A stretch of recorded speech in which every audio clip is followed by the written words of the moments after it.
अगर आपको profitable trader बनना है तो आपको ये हैबिट्स डेवलप करनी पड़ेंगी कि कहाँ पे एंट्री लेनी है, कितना रिस्क लेना है और प्रॉफिट को कैसे ट्रेल करना है। ट्रेडिंग में बहुत सारे लोगों का एक क्वेश्चन होगा कि भाई आप वीक के एंड में क्यों वीडियो लेके आते हो, वीक के शुरुआत में क्यों नहीं बताते कि अगले वीक क्या होगा। देखिए, अगले वीक छोड़ो, अगली सेकंड में क्या होगा मार्केट में किसी को पता नहीं होता। इन मार्केट में इस टाइम पे क्या हो रहा है उसके बेस पे अपने माइंड को ट्रेन करना कि यहाँ पे एंट्री लेनी है या नहीं लेनी, इन वीडियोस का केवल इतना ही पर्पस है। और सबसे इंपॉर्टेंट चीज ये है कि मैं हर एक वीडियो में सेम तरीके से ट्रेड करता हूं। ऐसा नहीं है कि मैं वीक के एंड में आके रैंडमली आपको बोल दूं कि यहां से बाय करना चाहिए, यहां से सेल करना चाहिए। मेरी स्ट्रेटजीज सेम रहती है, मेरा वे ऑफ ट्रेडिंग का पैटर्न सेम रहता है। आपको इतना गाइड करना चाहता हूं कि आपका माइंड ऑटो पायलट मोड पे चले जब भी आप ट्रेडिंग में हो। आपको पता होना चाहिए कि यहाँ पे एंट्री बन रही है, यहाँ पे अभी थोड़ा टाइम लगेगा। यहाँ पे अगर एंट्री ली है और मार्केट 20 पॉइंट ऊपर चली गई है तो अपने रिस्क को मैनेज करो, अपने स्टॉप लॉस को ब्रेक इवन पे रखो और रिस्क फ्री होकर ट्रेड करो। देखो, ये एक अच्छी प्रोसेस है ट्रेडिंग में, लॉन्ग टर्म हेल्प करेगी आपकी। अगर आपको किसी के सिग्नल या किसी की टिप्स की जरूरत नहीं है तो आपको ट्रेडिंग में डिसीजन मेकिंग हैबिट को इंप्लीमेंट करना पड़ेगा। अभी आप वीडियोस देखते हो, आपको क्वेश्चन करना है कि यहाँ पे ट्रेड क्यों लिया, यहाँ पे आपने अपने कॉन्ट्रैक्ट साइज को हाफ क्यों किया, यहाँ पे आपने अपने स्टॉप लॉस को ऊपर क्यों लेके गए। चलिए अब चलते हैं चार्ट पे। पहला करेंसी पेयर है AUD USD। देखिए, AUD USD में पिछले वीक फ्राइडे को ये ब्रेकआउट हुआ था यहाँ पे, इस लाइन को, और यहाँ पे मार्केट क्लोज हुई थी। इसके बाद क्या हुआ, मंडे को जब मार्केट ओपन हुई आराम आराम से ऊपर जाना स्टार्ट हुई। लेकिन हमने हमेशा चेक करना है कि अगर मार्केट में ब्रेकआउट हुआ है ऐसे, तो हमने यहाँ की एंट्री लेनी है आराम आराम से जब यहाँ तक मार्केट आए।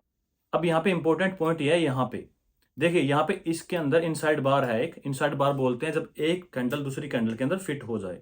और मैं आपको यहाँ पे ड्रॉ करके दिखा देता हूँ कि कैसे एंट्री ली। देखो, यहाँ से मार्केट ब्रेक करते हैं नीचे की तरफ, तो अगर इस पॉइंट पे इनसाइड बार है, हम एक्सपेक्ट करते हैं कि मार्केट आराम आराम से ऊपर तक आए और फिर हम सेल की पोजीशन लें यहाँ से।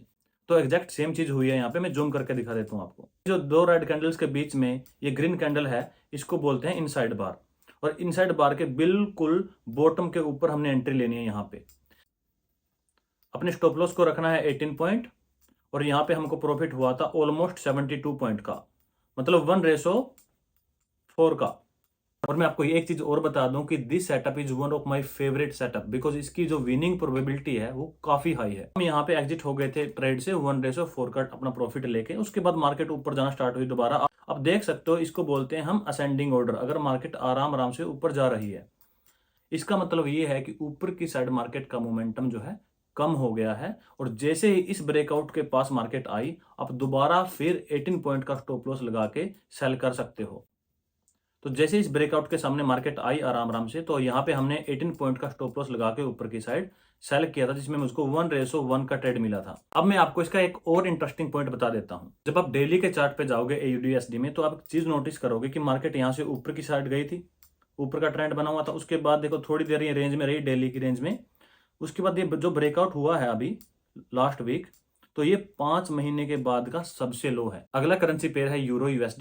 देखिए, यूरो USD में मार्केट ने यहाँ से ब्रेक किया, उसके बाद मार्केट ने वापस आराम से ऊपर की तरफ जाना स्टार्ट किया, फिर नीचे फिर ऊपर। मतलब मार्केट असेंडिंग ऑर्डर में और डिसेंडिंग ऑर्डर में जा रही है। मार्केट ने ट्राई किया रिट्रेस करने का यहाँ तक, लेकिन अगर आप चेक करोगे इसके सामने, ना तो यहाँ पे कोई इनसाइड बार है, ना ही ये ब्रेकआउट के बिल्कुल क्लोज है। ब्रेकआउट से भी कम 20 पॉइंट का गैप है यहाँ पे। तो हम यहाँ पे एंट्री नहीं लेंगे जब तक हमें अपना सेटअप नहीं दिखेगा। अगला करेंसी पेयर है GBP USD।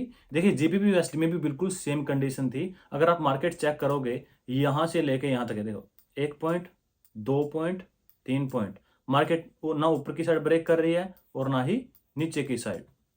जब तक ब्रेकआउट नहीं होता हम एंट्री नहीं लेते, इसलिए हमने इस करेंसी पेयर में भी ट्रेड नहीं किया। अगर ऐसा होता है मार्केट में 1 वीक 2 वीक तक, या तो कोई भी ट्रेड नहीं बनता, या फिर कई बार 3 या 4 ट्रेड बन जाते हैं 1 वीक में, या फिर कई बार 1 ट्रेड बनता है। और ऐसा ही वीक लास्ट वीक था। आपको इस चीज का सोल्यूशन चाहिए तो मैंने वीडियो के एंड में एक एडवाइस दी है, उसको आप फॉलो कर सकते हो। अगला करेंसी पेयर है यूरो कनेडियन। देखिए, यूरो कनेडियन में मार्केट यहाँ से स्टार्ट हुई थी, उसके बाद ये ब्रेक हुआ ऊपर की साइड। उसके बाद ना तो मार्केट ने अच्छे से इसके बॉटम तक रिट्रेस किया, और उसके बाद मार्केट साइड वाइज चली गई। उसके बाद चलो यहाँ पे भी अच्छा ब्रेकआउट हमको देखने को नहीं मिला इस करेंसी पेयर में, तो यहाँ पे भी हमने कोई भी ट्रेड नहीं किया।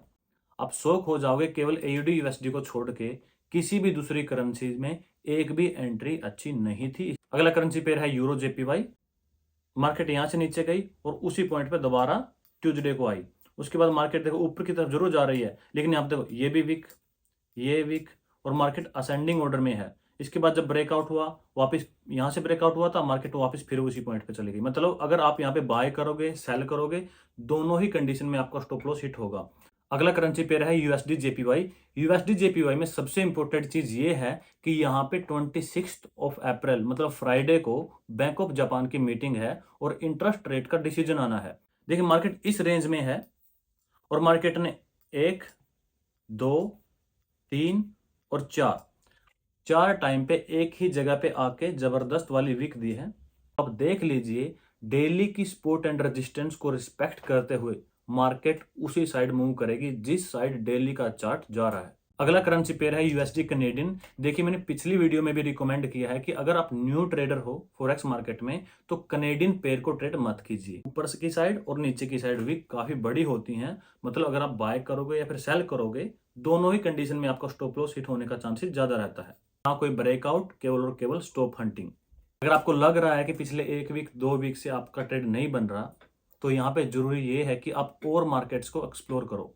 जैसे अगर आप निफ्टी में ट्रेड करते हो, इंडेक्स में ट्रेड करते हो, तो स्टॉक्स, क्रिप्टो, फॉरेक्स, कमोडिटी, जो भी आपको अच्छी लगे, जो भी आपको क्लोज लगे, वह उन मार्केट्स को एक्सप्लोर करना स्टार्ट कीजिए। अगर आपको लगता है कि लिक्विडिटी स्टार्ट हो गई है जिस मार्केट में आप रेगुलर ट्रेड करते हो, तो अपने पैटर्न को चेंज कर दीजिए, वो आप प्रोबेबली उसी मार्केट में ट्रेड करना स्टार्ट कर दीजिए। तो ये थी इस वीक की फॉरेक्स रिपोर्ट। अगर आपको वीडियो अच्छी लगी तो चैनल को सब्सक्राइब कर लीजिए और मिलते हैं अगली वीडियो में। तब तक के लिए थैंक यू।